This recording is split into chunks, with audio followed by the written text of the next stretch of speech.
amigos, ¿qué tal? En esta oportunidad vamos a hablar sobre la materia. ¿Qué es la materia?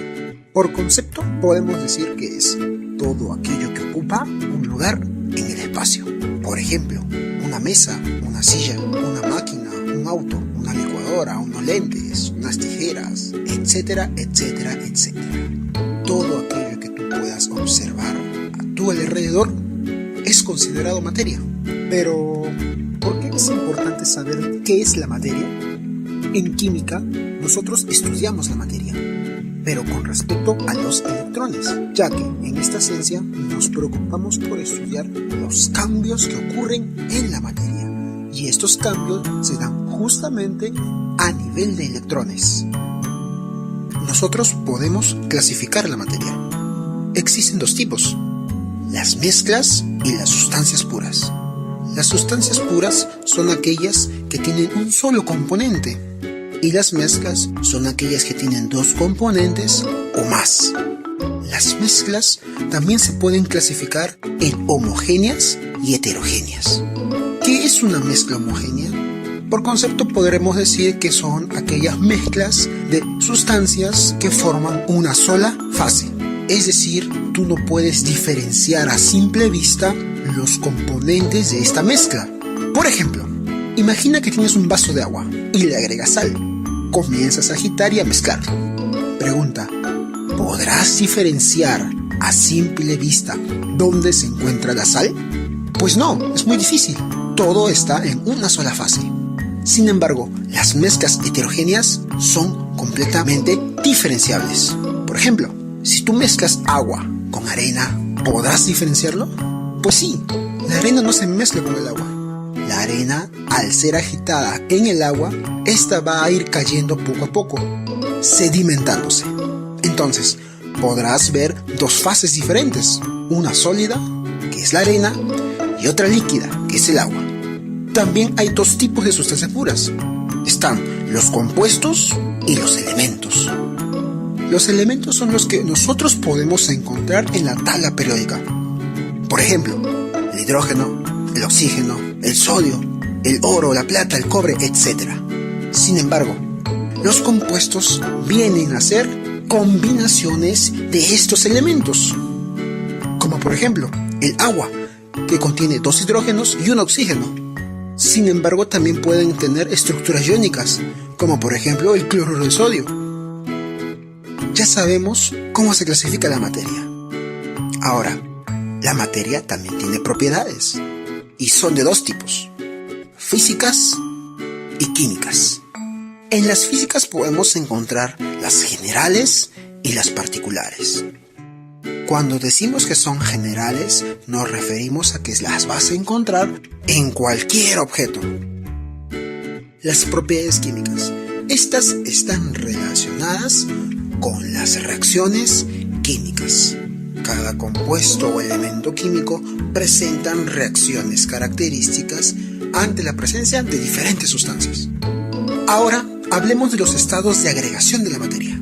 En nuestro alrededor podemos observar tres estados de la materia: el sólido, el líquido y el gaseoso. En el sólido, la fuerza de atracción de moléculas o átomos es mayor que la fuerza de repulsión. Es por eso que se forman esas estructuras sólidas.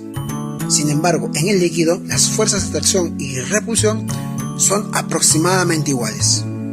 Y en el estado gaseoso, las fuerzas de atracción son menores a las fuerzas de repulsión. Y como estas fuerzas de repulsión son mayores, las partículas tienden a moverse caóticamente, ocupando todo el espacio posible. Ahora, la materia puede pasar por estos tres estados. Como podemos ver en la imagen, se puede pasar del estado sólido al estado líquido. Este proceso se llama fusión. También podemos pasar del estado líquido al estado gaseoso. Este proceso se llama evaporación. Pero también podemos pasar del estado gaseoso al estado líquido. Esto se llama condensación o licuación. ¿Cuál es la diferencia? Lo explicamos con un ejemplo. A temperatura ambiente, el agua es líquida. Si uno le da calor, pasa del estado líquido al estado gaseoso. Si dejamos que ese vapor se enfríe a temperatura ambiente, va a volver a ser líquido. Es por eso que se le llama condensación. Sin embargo, el oxígeno a temperatura ambiente es gaseoso y para poder transformarlo a líquido hay que bajar la temperatura considerablemente y trabajarlo a altas presiones. Solo así se podrá lograr que pase de un estado gaseoso al estado líquido.